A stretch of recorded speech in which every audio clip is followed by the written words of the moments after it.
The telegram arrived on Margaret Nelson's 38th birthday, though she had long since stopped celebrating such occasions.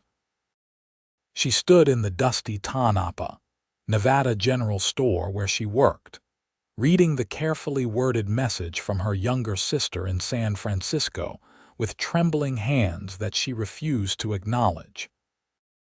"Come live with us, stop.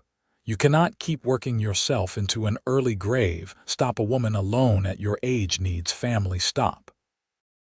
The year was 1882, and Margaret had been hearing variations of this message her entire adult life, first about being too young to manage alone after her parents died, then about being the perfect age to marry, and now, most cutting of all, about being too old to do anything but accept charity from relatives who pitied her. She crumpled the telegram and tossed it into the stove that heated the store, watching the paper curl and blacken. Through the front window, she could see the main street of Tonopah, a silver mining town that had sprung up in the harsh Nevada desert. Dust devils danced between the wooden buildings, and miners trudged past with their tools slung over shoulders, their faces weathered by sun and hope and disappointment in equal measure. Margaret had come here 5 years ago when the store's previous owner, an old friend of her father, had offered her a partnership. When he died 2 years later, he left her the business outright, perhaps out of guilt for having no family of his own, perhaps out of genuine affection. Either way, Margaret had poured every ounce of her energy into making the store successful, and she had succeeded beyond what anyone expected. Still mooning over that telegram, Margaret.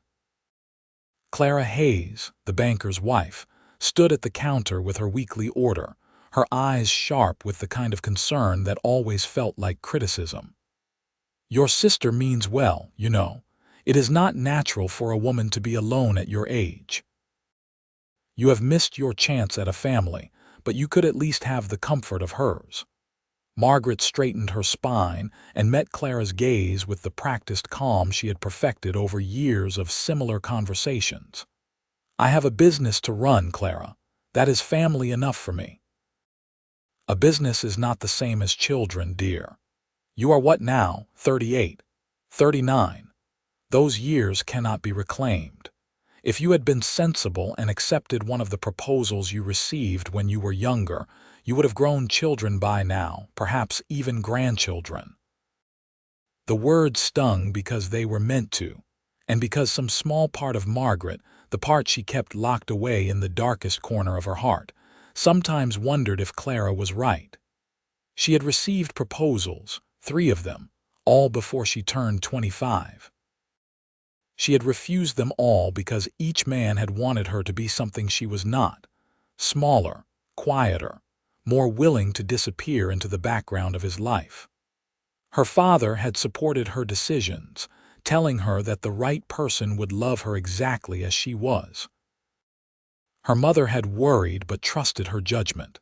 Then they had both died in an influenza outbreak, and Margaret had been alone ever since. "Your order will be ready by Thursday," Margaret said, her voice professionally pleasant as she wrote down the items Clara wanted. "Will that suit you?" Clara sighed the way women do when they believe they are being patient with someone who refuses to see reason. "You are as stubborn as ever. Very well, Thursday will be fine." She left in a rustle of skirts, and Margaret was alone in the store once more. The bell above the door chimed again an hour later, and Margaret looked up from her inventory ledger to see a man she did not recognize. He was tall, probably in his late 30s or early 40s, with sun-darkened skin and light brown hair that needed cutting. His clothes marked him as a working cowboy. Worn denim trousers, a faded blue shirt, scuffed boots that had seen 1,000 miles of hard terrain, and a hat he removed politely as he entered. His eyes were a striking green, the color of new leaves in spring, which seemed almost impossible in the harsh brown and gray landscape of Nevada. "Good afternoon, madam," he said, his voice carrying the soft drawl of someone from further south, maybe Texas or Oklahoma. "I am looking for work supplies. I heard this was the best stocked store in Tanapa." "You heard correctly," Margaret replied, setting down her pen. "What exactly do you need?" He pulled a folded paper from his shirt pocket and read from a list. "Rope, good quality, leather for saddle repair.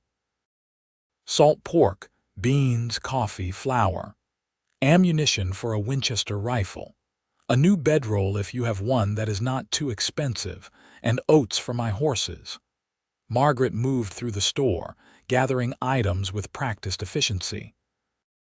The man followed her at a respectful distance, and she could feel his gaze on her, though not in the way some men looked at women. His attention seemed more curious than anything else, as if he were trying to figure out a puzzle. "You are new to Tanapa," she said as she measured out flour into a cloth sack. It was not a question. "Yes, madam. Just arrived yesterday. The name is Benjamin Parker, though most folks call me Ben." He paused, then added, "I have been hired on at the Silver Star Ranch about 10 miles west of town. They need help with a new herd they are bringing in from California."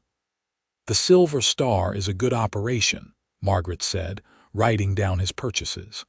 "Thomas Richardson runs an honest outfit." "You could do worse for employment." "That is what I heard." Ben watched as she worked, her movements quick and sure. "You run this store yourself?" "I do." "That is impressive. Takes a lot of skill to manage a business, especially out here." "I have known men who could not keep a store running in the best of circumstances, let alone in a mining town." Margaret glanced at him, searching for mockery or condescension in his expression, but found only genuine respect. It caught her off guard, and she had to look away. "It keeps me occupied." "I would imagine it keeps you more than occupied. This looks like a successful operation, which means you are working sunrise to sunset most days." She tallied his purchases and told him the total. As he counted out coins from a worn leather pouch, she asked, "What brings a cowboy to Nevada?" "This is mining country, not cattle country. The Silver Star is trying to change that, at least in a small way.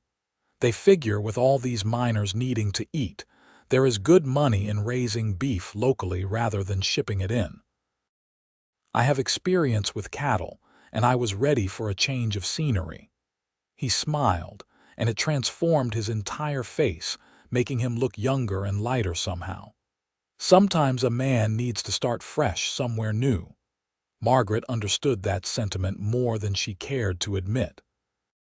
She packaged his supplies efficiently, and he carried them out to a sturdy-looking horse tied outside. When he returned, he leaned against the counter with an easy casualness that suggested he was in no hurry to leave. "I notice there is a dance this Saturday at the community hall," he said. "Social gathering for the whole town, from what I was told. Would you be attending?" "I do not usually go to such things," Margaret replied automatically. "I have inventory to manage." "On a Saturday night?" Ben's tone was gentle, not pushing, just questioning. "Seems like even a successful businesswoman deserves an evening off now and then. I prefer to keep to myself."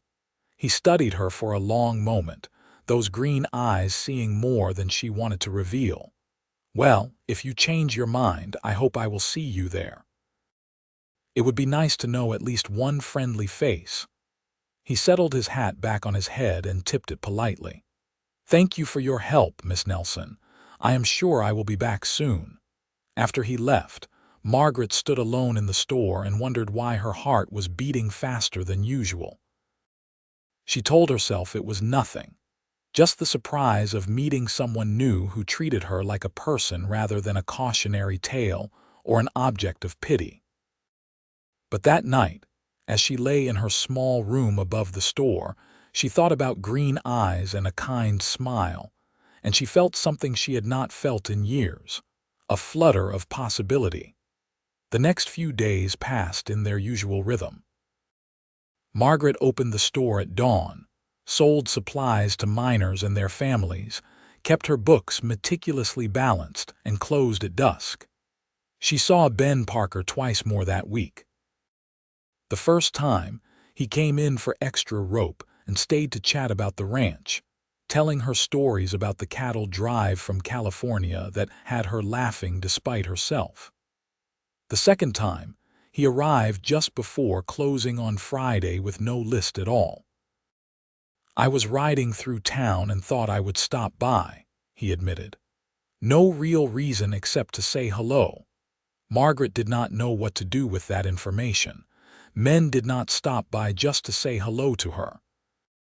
They stopped by when they needed something from the store, when they wanted to complain about prices, or when they wanted to lecture her about what she should do with her life. Ben seemed to want none of those things. "Hello, then," she said, feeling awkward and young in a way that made no sense for a woman of 38. "I meant what I said about the dance tomorrow," Ben continued. "I would be honored if you would let me escort you." "Mr. Parker, I am not sure what you think. I think you are a woman who works hard and deserves an evening of music and decent company. I think I am new in town and would appreciate having someone to talk to who is not a rancher or a miner. And I think we both might enjoy ourselves if we gave it a chance." He said it simply, without any of the dramatic gestures or flowery language that other men had used when trying to court her years ago. His honesty disarmed her completely. "People will talk," she said quietly. "People always talk. Seems like a poor reason to deny yourself a bit of pleasure." Margaret thought about Clara Hayes and her pitying looks, about her sister's telegram suggesting she give up and accept her fate as a spinster, about all the years she had spent proving she could survive alone. "I suppose one dance would not hurt." Ben's smile could have lit the whole desert. "I will call for you at 7 tomorrow evening if that suits you." After he left, Margaret climbed the stairs to her room and opened the wardrobe that held her few dresses. Most were simple calico work dresses, practical and sturdy. But in the back, wrapped in paper to protect it from dust, hung a dress she had made herself 3 years ago in a moment of whimsy. It was deep blue, the color of the sky just after sunset, with a fitted bodice and full skirt. She had worn it exactly once, to a 4th of July celebration, and spent the entire evening feeling self-conscious about standing out. Tomorrow, she decided, she would wear it again. Saturday arrived with clear skies and a cool evening breeze that offered relief from the day's heat. Margaret spent an hour getting ready, which felt both foolish and wonderful. She pinned her dark hair, which was threaded with silver at the temples, into a style that was elegant without being fussy. She put on the blue dress and studied herself in the small mirror over her washstand. The woman looking back at her was not young, but she was not old either. She was simply herself, competent, weathered by life but not broken by it, and perhaps, just maybe, ready to take a chance. Ben arrived exactly at 7, wearing clean clothes and looking slightly nervous, which Margaret found endearing. He offered his arm, and they walked together through the streets of Tanapa as the sun set behind the distant mountains. Other people were heading to the community hall as well, and Margaret saw the looks, heard the whispered comments that followed them. Clara Hayes actually stopped in her tracks, her mouth falling open in surprise. "Let them stare," Ben said quietly, leaning close enough that only Margaret could hear. "You look beautiful tonight, and I am the luckiest man in Tanapa to be walking with you." The community hall was decorated with lanterns and bunting left over from the 4th of July. A small band consisting of a fiddle, a guitar, and an accordion played lively music that filled the wooden building with sound and energy. People clustered in groups, talking and laughing, while others danced in the center of the room. Margaret had forgotten how it felt to be part of this kind of gathering, the simple pleasure of community and celebration. Ben led her to the refreshment table where they got glasses of punch. And then he introduced himself to some of the ranch hands from the Silver Star who had also come to town for the evening. They were young men, most in their 20s, and they treated Ben with the easy respect of workers who had found a boss worth following. One of them, a freckled kid named Danny, looked at Margaret with open curiosity. "You are Miss Nelson from the general store, right? My mama says you give the fairest prices in town, and you never cheat anyone on weight or measure. She says you are a woman of integrity." Margaret felt warmth spread through her chest at the unexpected compliment. "Please thank your mother for me. I try to run an honest business. She also says it is a crying shame you never married because you would have made some man very happy. But I guess she was wrong about that since you are here with Mr. Parker now." Danny said this with the blunt honesty of youth, not realizing how his words might land. Before Margaret could respond, Ben stepped in smoothly. "I am the one who is grateful Miss Nelson agreed to come tonight. She is doing me a considerable favor by keeping me company while I am still getting to know folks around here." They danced 3 dances in a row, and Margaret was surprised to find that Ben was an excellent dancer, leading her confidently through a waltz, a polka, and a Virginia reel. She had not danced in years, but her body remembered the steps, and it felt glorious to move to music, to feel the swirl of her skirts and the warmth of Ben's hand at her waist. Between dances, they stood at the edge of the room and talked. Ben told her about growing up on a small ranch in Texas, about losing his parents to a flash flood when he was 23, about spending the next 15 years working on various ranches across the West, never quite finding a place that felt like home.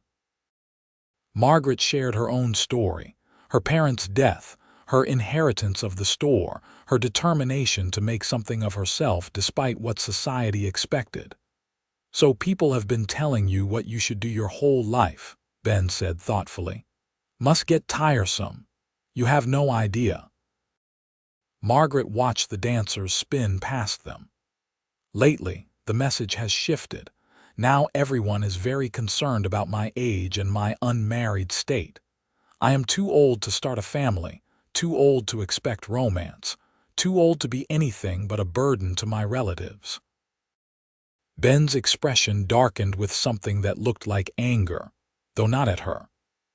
"That is the biggest load of nonsense I have heard, and I have heard a lot of nonsense in my time. You are a vital, intelligent, accomplished woman in the prime of your life.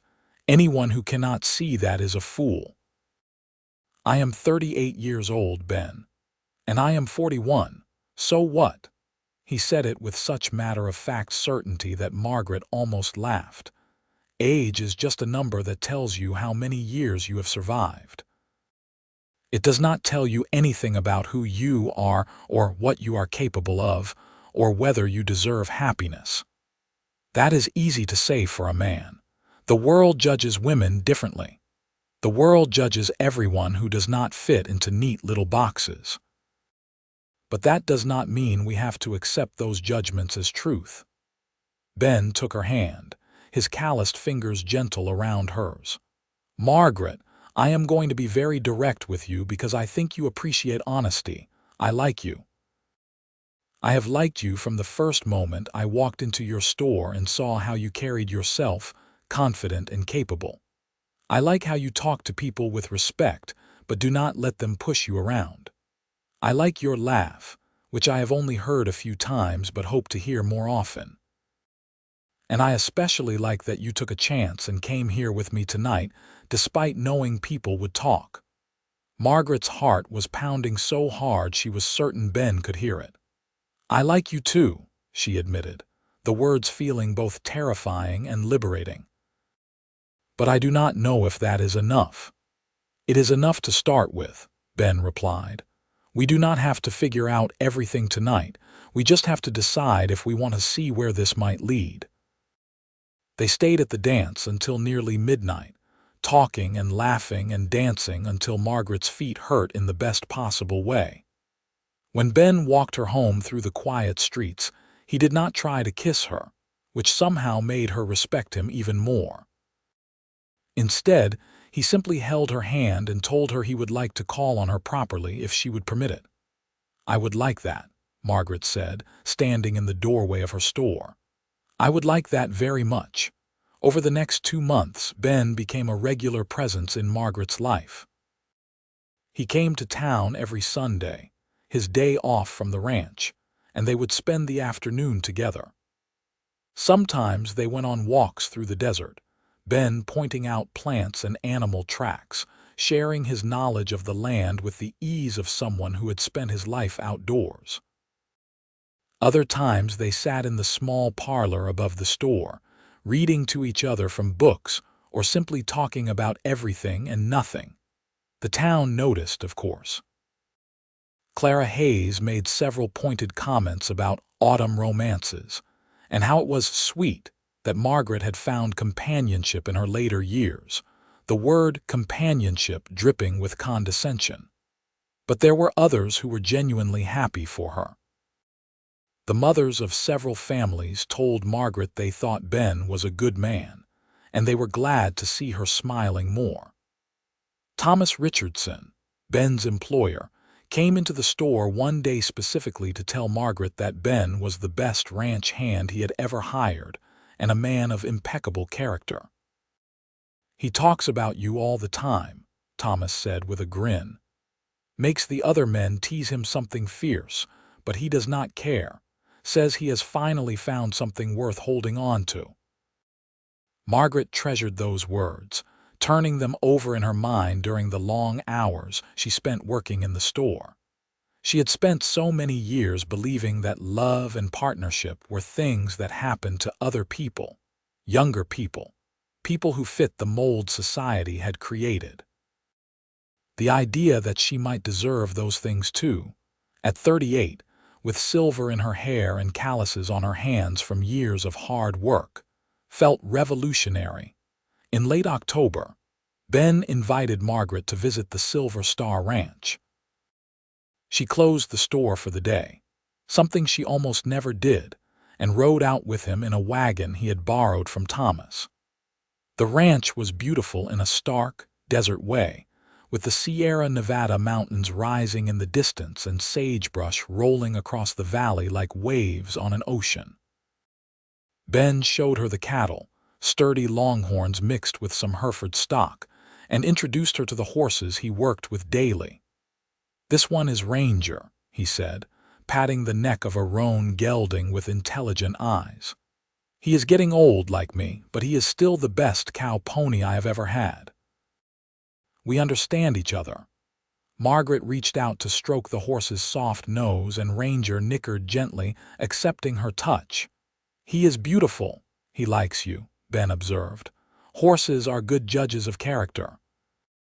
They had lunch with the ranch hands in the cookhouse, a simple meal of beef stew and cornbread that tasted better than anything Margaret had eaten in months, probably because she was sharing it with people whose company she enjoyed. The men treated her with easy respect, joking and telling stories that made her laugh until her sides hurt. It felt like family, she realized, this ragtag group of cowboys and ranch workers. It felt like belonging. As the sun began to set, Ben drove her back toward town, but he stopped the wagon on a rise that overlooked the valley. The sky was painted in shades of orange and pink and purple, the colors so vivid they almost did not seem real. They sat together in comfortable silence, watching the day fade into night. "I need to tell you something," Ben said finally. "And I am afraid it might scare you off, but I am too old to play games or hide how I feel." Margaret's stomach tightened with nervousness, but she nodded. "Go ahead." "I am falling in love with you, Margaret. Hell, I think I have been falling in love with you since that first day in the store when you looked at me like I was a person worth your time and attention. I know we have not known each other long by conventional standards." I know you are independent and have built a life for yourself that you are proud of. I know people will have opinions about us, about our ages, about everything, but none of that changes how I feel or what I want." He turned to face her fully, taking both her hands in his. "I want a life with you. I want to wake up next to you every morning and fall asleep beside you every night. I want to support your business and celebrate your successes. I want to share my work with you and come home to you at the end of long days. I want everything, Margaret, if you will have me." Tears streamed down Margaret's face before she even realized she was crying. "I am 38 years old, Ben. I cannot give you children.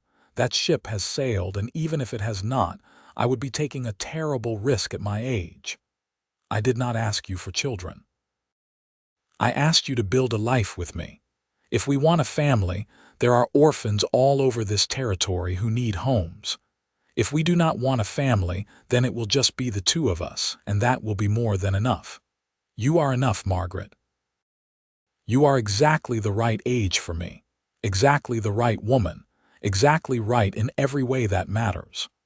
She kissed him then, there on the hillside with the desert sunset blazing around them, and it felt like coming home to a place she had never known existed. His arms came around her, strong and sure, and Margaret let herself lean into his strength without feeling weak. This was partnership, she realized.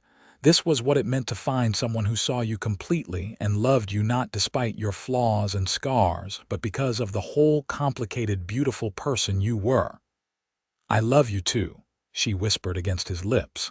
"I am terrified, but I love you too." "We will figure it out together," Ben promised. "Whatever comes, we will face it together." They were married in November, a small ceremony in the community hall attended by the ranch hands, a few families from town, and Thomas Richardson, who gave Margaret away with genuine affection. Clara Hayes did not come, but Margaret found she did not care. The people who mattered were there, the people who had supported her and believed in her and celebrated her happiness. Margaret wore a new dress she had sewn herself, a soft gray silk that Ben said made her eyes look like storm clouds, beautiful and powerful. Ben wore his best suit, looking uncomfortable in the formal clothes but happier than she had ever seen him. The minister from the small church performed the ceremony, and when he pronounced them husband and wife, Ben kissed her with a tenderness that made Margaret believe in miracles. The ranch hands threw a party that lasted until dawn, with music and dancing and enough food to feed twice as many people. Margaret danced until she could barely stand, feeling young and free and full of joy. At one point, she found herself talking to Danny's mother, Elizabeth, who had tears in her eyes. "I am so happy for you," Elizabeth said, hugging Margaret tightly.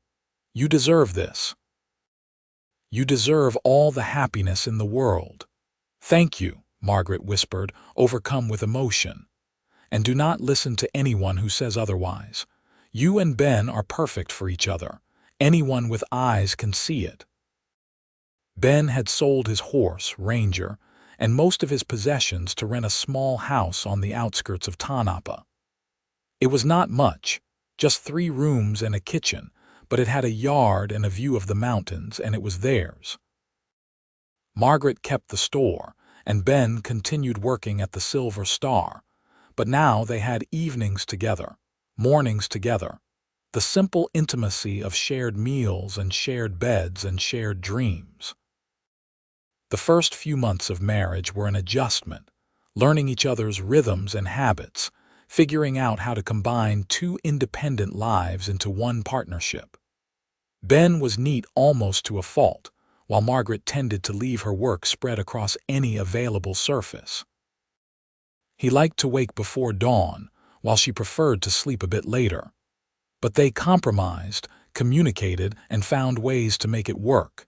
In bed, Margaret discovered a passion she had thought impossible at her age. Ben was a generous lover, patient and attentive, and he seemed to find her body beautiful despite the years and the silver in her hair, and all the ways she did not match the image of youthful beauty society prized. When she expressed these insecurities, he silenced her with kisses and whispered words of love and desire that made her feel like the most precious thing in his world. Winter passed into spring, and one morning in April, Margaret woke feeling unusually tired. She had been feeling off for a few weeks, her stomach unsettled, her energy lower than usual. She attributed it to the long hours at the store and did not think much of it until Elizabeth came into the store one afternoon and studied her with the practiced eye of a woman who had borne 5 children. "Margaret, when was your last monthly bleeding?" Elizabeth asked bluntly. Margaret opened her mouth to answer, then closed it again as realization dawned. She counted back in her head once, then again to be sure. "It has been 3 months," she whispered, "but that is impossible. I am 38 years old. Women have babies at 38, honey. It is not common and it carries risks, but it happens." Elizabeth came around the counter and took Margaret's hands. "You need to see a doctor." The doctor in Tanapa was a gruff man named Albert Wright, who had seen just about everything in his 30 years of frontier medicine. He examined Margaret with professional detachment, then sat back and nodded. "You are about 3 months pregnant, maybe 4. You are in generally good health, which works in your favor, but I will not lie to you, Mrs. Parker. Pregnancy and childbirth are always risky, and they are riskier for older mothers. You need to take care of yourself, rest when you need to, and let me know immediately if anything feels wrong." Margaret walked home in a daze, her hand pressed against her still flat stomach. She was pregnant. At 38, after years of being told she had missed her chance, after accepting that children would never be part of her life, she was going to have a baby. Terror and joy warred inside her in equal measure. Ben was working in their small yard when she arrived home, repairing the fence that surrounded their property.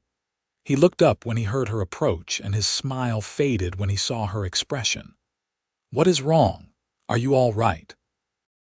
"I am pregnant," she blurted out, unable to think of a gentler way to say it. The doctor confirmed it, 3 or 4 months along. Ben dropped the hammer he was holding, and it landed in the dirt with a soft thud. He crossed the distance between them in 3 long strides and pulled her into his arms, holding her so tightly she could barely breathe. "Are you all right? What did the doctor say? Is there anything we need to do?" "He says I am healthy, but that it will be risky. He says I need to rest and take care of myself." She pulled back to look at Ben's face, searching for any sign of fear or regret, but saw only fierce protectiveness and love. "Ben, I am scared." "I know, sweetheart. I am scared too, but we will get through this together." He placed his hand over hers on her stomach, his touch gentle and reverent. "We are going to have a baby. Are you happy?" Margaret needed to hear him say it, needed to know this unexpected development was not a burden he was taking on out of obligation. "I am terrified and thrilled and so much in love with you I can barely think straight. Yes, Margaret, I am happy. Are you?" She thought about it, really thought about it, and found that beneath the fear was a deep well of joy. "Yes," she said, tears streaming down her face again. "Yes, I am happy." Ben hired a young woman named Sarah to help in the store, taking over the heavy lifting and long hours so Margaret could rest more. Margaret protested at first, hating to give up any control of the business she had worked so hard to build, but Ben was adamant, and eventually she had to admit he was right. As her pregnancy progressed, she tired more easily, and the weight of the growing baby made standing for long hours increasingly difficult. The town's reaction to her pregnancy was mixed. Some women, like Elizabeth, were thrilled for her and offered advice and hand-me-down baby clothes with genuine generosity. Others, like Clara Hayes, seemed almost offended by Margaret's good fortune, as if her pregnancy at 38 was a personal affront to the natural order of things. Clara made several cutting remarks about the risks Margaret was taking and how selfish it was to bring a child into the world when she might not live to raise it. Ben heard about Clara's comments from Elizabeth's husband and showed up at the Hayes house one evening with fire in his eyes. Margaret only heard about the confrontation secondhand, but apparently Ben had told Clara in no uncertain terms that his wife's pregnancy was none of her business, and if she could not keep her cruel opinions to herself, she should stay away from both of them. Clara had been deeply offended, but she stopped making comments, at least where Ben could hear them. Summer arrived with its brutal heat, and Margaret spent most of her time in the shade, her body swollen with the weight of the baby and the desert temperatures. Ben brought her cool water and fanned her when the heat became unbearable, and in the evenings when it finally cooled down, they would sit on their porch and talk about the future. "What do you want to name the baby?" Ben asked one night, his hand resting on her enormous belly where the baby was kicking vigorously. "I do not know yet. It feels too real to name them before they arrive safely." Margaret still could not quite shake the fear that something would go wrong, that at her age she was tempting fate. "How about we each choose a name, one for a boy and one for a girl, and then when the baby comes, we will decide which one fits," Ben suggested.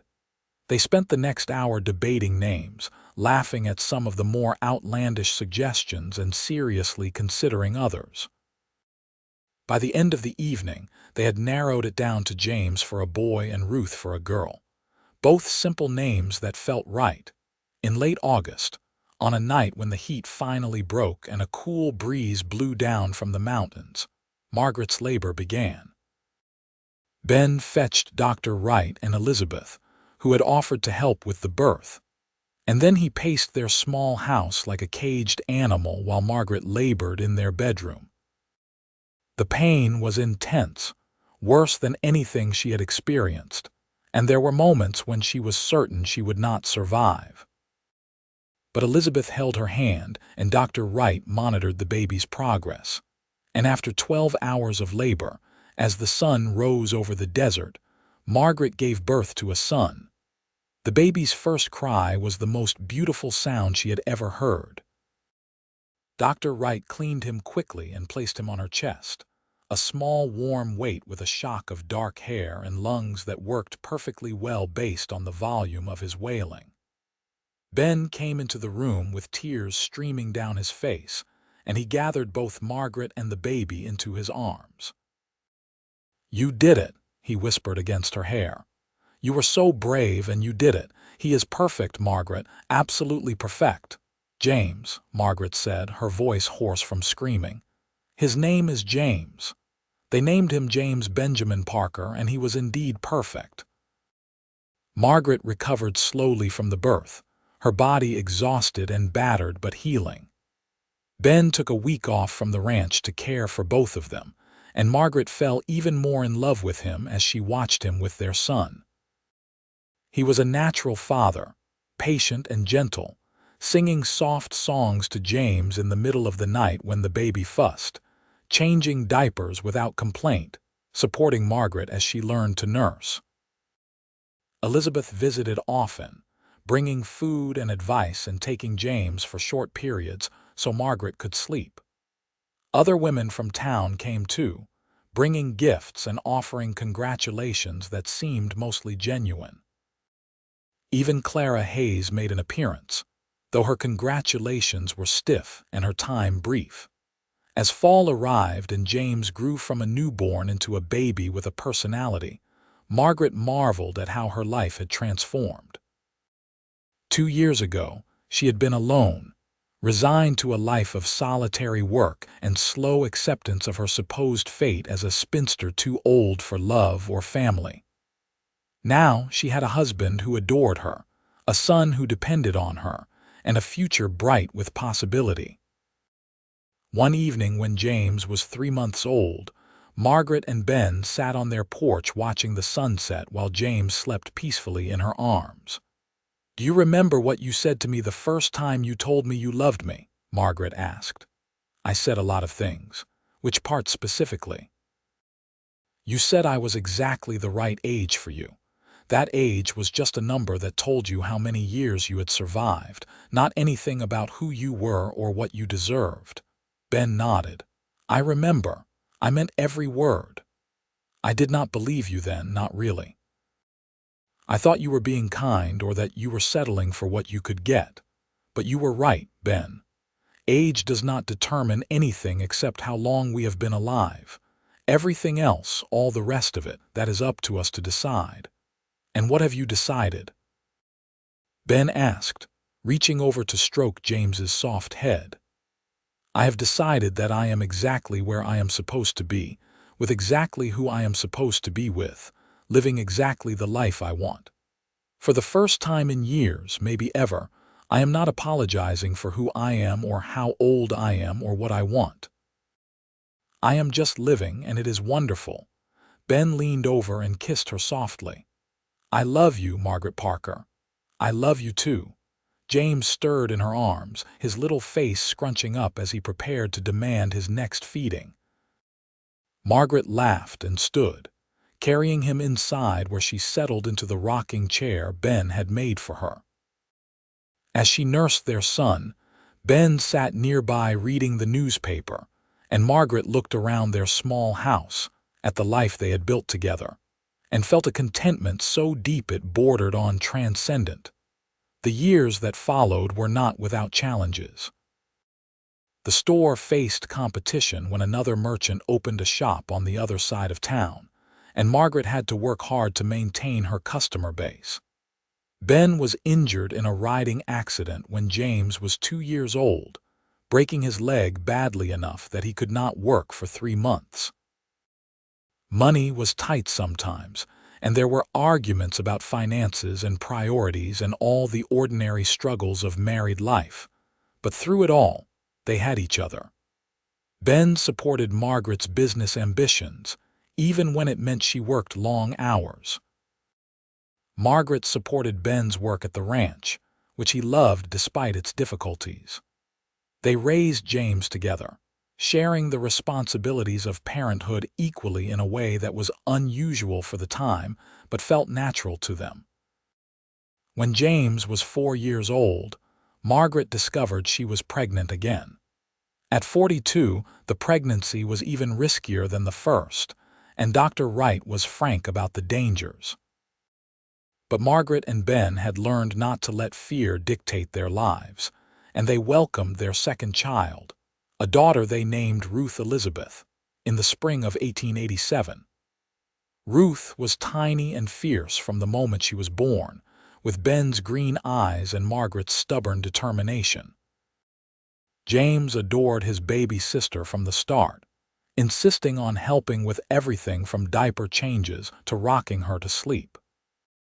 Watching her 2 children together, Margaret sometimes had to pinch herself to believe this was her life, that she had gone from resigned spinsterhood to beloved wife and mother in the space of a few short years. By the time Ruth was 2 and James was 6, Margaret was 44 and Ben was 47, and people in town had stopped commenting on their ages or their marriage. They had become simply another family in Tanapa, respected for their hard work and their devotion to each other and their children. The store thrived under Margaret's management, and Ben was promoted to foreman at the Silver Star, a position that came with better pay and more responsibility. They bought a larger house with room for the children to grow, and Ben built Margaret a proper office where she could manage the store's books without being interrupted every 5 minutes. On Sunday afternoons, they would pile the whole family into a wagon and ride out into the desert, teaching James and Ruth about the land, showing them the beauty of the harsh landscape they called home. One Sunday when James was 8 and Ruth was 4, they stopped at the same hillside where Ben had first told Margaret he loved her. The children ran through the sagebrush chasing lizards while Margaret and Ben sat in the wagon, watching the mountains turn purple in the fading light. "Do you ever regret it?" Margaret asked. "Marrying an older woman, tying yourself to someone who people said was past her prime." Ben looked at her with such love and exasperation that Margaret had to laugh. "How many times are you going to ask me that question before you believe my answer?" "Maybe once more, just to be sure." "Margaret Nelson Parker, you are the best thing that ever happened to me. You gave me a home when I had been drifting for years. You gave me children when I thought I would die alone. You gave me a partnership built on respect and love and genuine liking, which is rarer than gold. I have never regretted a single day of our life together, and I never will. You were exactly the right age when I met you, and you are exactly the right age now, and you will be exactly the right age when we are old and gray and watching our grandchildren grow. Age has nothing to do with any of it. What matters is us, our love, our family, our life. Everything else is just noise."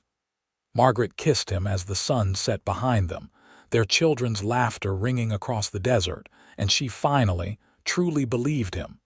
The years continued to pass, each one bringing new challenges and joys.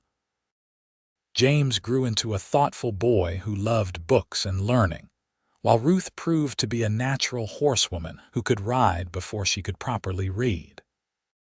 Margaret and Ben weathered economic downturns and harsh winters, and the ordinary trials of raising children and running businesses, and building a life.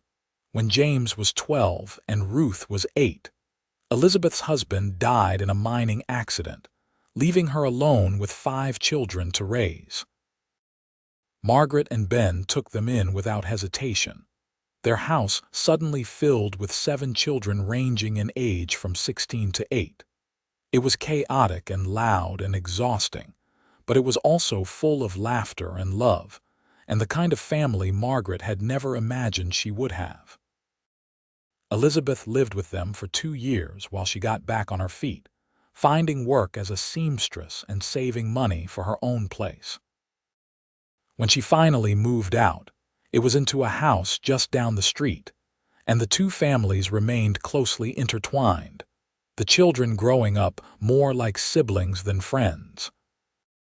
Margaret's sister in San Francisco visited once, 5 years after Margaret's marriage to Ben, and she was shocked by what she found. Instead of the tired, resigned spinster she expected, she found a thriving businesswoman, a devoted wife and mother, a woman who radiated contentment and purpose. They had a long conversation one evening while Ben put the children to bed, and Margaret's sister apologized for the telegram she had sent all those years ago. "I thought I was helping," she said, tears in her eyes. "I thought you needed rescuing, but you did not need rescuing at all. You needed someone who could see you for who you really are, and you found him." "I did," Margaret agreed, "and he found me. We found each other exactly when we were supposed to." As Margaret entered her 50s, her hair now more silver than dark, her face lined with years of desert sun and laughter and occasional tears, she sometimes thought about the woman she had been at 38. That woman had been brave and competent, but also deeply lonely, convinced that the best parts of life had passed her by. If she could go back and tell her younger self anything, it would be this: the best is yet to come, and it will arrive in ways you cannot imagine, brought by a cowboy with green eyes who sees you exactly as you are and loves you for it. Ben's hair went gray, and his body bore the marks of decades of hard physical labor, but to Margaret, he only grew more handsome with time. She loved the crinkles around his eyes when he smiled, the gentle way he moved despite his size and strength, the patience he showed their children and later, their grandchildren. James married at 22 to a school teacher named Anne, and they gave Margaret and Ben their first grandchild, a boy named Benjamin after his grandfather, when Margaret was 54. The first time she held her grandson, Margaret wept, overwhelmed by the realization that she had not only gotten everything she never thought she would have, but more than she could have dreamed of. Ruth married at 21 to a rancher named Samuel, and they had twins, a boy and a girl, 2 years later. Margaret and Ben's small house was often filled with grandchildren, and the store, which Margaret had eventually turned over to Sarah to manage while she consulted and kept the books, remained a community staple. On their 20th wedding anniversary, Ben surprised Margaret with a trip to San Francisco.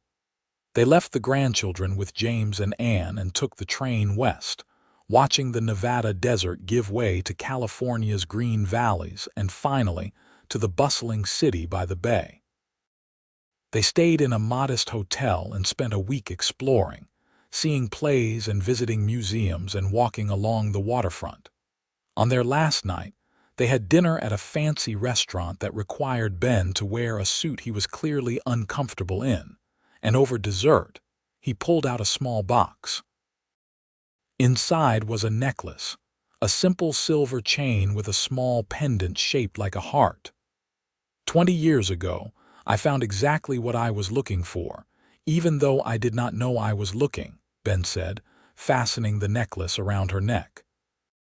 You were exactly the right age then, and you are exactly the right age now, and I love you more with every year that passes. Margaret touched the pendant, feeling its weight against her chest, and looked at the man across from her, this cowboy who had seen her worth when the world told her she had none, who had loved her through pregnancies and births and sleepless nights and financial struggles and every ordinary moment in between. Thank you for not listening when they said I was too old, she whispered. Thank you for not believing them, Ben replied. They returned to Tanapa and to their life, but that necklace became Margaret's most treasured possession. She wore it every day, a reminder of love found late and cherished deeply, of second chances and refusal to accept society's limitations, of the simple truth that age is just a number and love has its own timeline. As Margaret entered her 60s, she began to slow down, finally accepting that she could not work the same long hours she once had. She spent more time with her grandchildren, teaching them to read and do figures, passing on the business knowledge she had accumulated over decades. Ben retired from the ranch at 68, his body finally demanding rest after a lifetime of hard work, and they spent their days together, reading and talking and enjoying the simple pleasure of each other's company. One autumn evening when Margaret was 66 and Ben was 69, they sat on the porch of their home, watching the sunset paint the sky in familiar shades of orange and pink. Their grandchildren, now numbering 7, were playing in the yard under the watchful eyes of James and Ruth, who had brought their families over for Sunday dinner. The sound of laughter and conversation filled the air, and Margaret felt a deep peace settle over her. We did all right, did we not? Ben said, reaching for her hand. Margaret laced her fingers through his, both their hands marked with age spots and scars from years of work. We did better than all right. We did wonderfully. Any regrets? Only that I wasted so many years believing what other people told me about my worth and my future. But even that led me to you, so perhaps it was all necessary. Ben pulled her close, and they sat together as the light faded and the stars began to appear in the vast Nevada sky. Their children and grandchildren eventually joined them on the porch, and someone started singing an old folk song that Ben picked up, his voice still strong despite his years. Margaret listened to her family, this beautiful, complicated, wonderful family she had never expected to have, and she felt grateful beyond measure. She thought about that telegram from her sister, about Clara Hayes and her pitying looks, about all the people who had told her, directly and indirectly, that she was too old for love, Too old for marriage, too old for children, too old for happiness. They had been wrong about everything. The truth was simple and profound. It was never too late for love, never too late for new beginnings, never too late to build the life you wanted. All you needed was courage, a willingness to take risks, and sometimes a cowboy with green eyes who saw you exactly as you were and loved you for it. Margaret and Ben lived into their 80s, aging together with the same partnership and devotion they had shown from the beginning. When Ben finally passed, peacefully in his sleep at 84, Margaret grieved deeply but without regret. They had had 35 years together, 35 years of love and laughter and shared purpose. She had been 52 when he died, an age that would have been considered quite old when she was young, but she had lived fully for every one of those years. Margaret lived another 6 years after Ben's death, surrounded by her children and grandchildren and great-grandchildren, a matriarch whose story had become legend in Tanapa. She told anyone who would listen about the cowboy who had seen past her age to the woman beneath, who had given her everything she thought she had missed, who had proved that society's timelines and expectations meant nothing compared to genuine love and respect. She died peacefully at 90 in the house she and Ben had shared, with the silver necklace he had given her still around her neck. Her last words, spoken to Ruth who sat holding her hand, were simple and true. "I was exactly the right age. Tell them I was exactly the right age." And she was.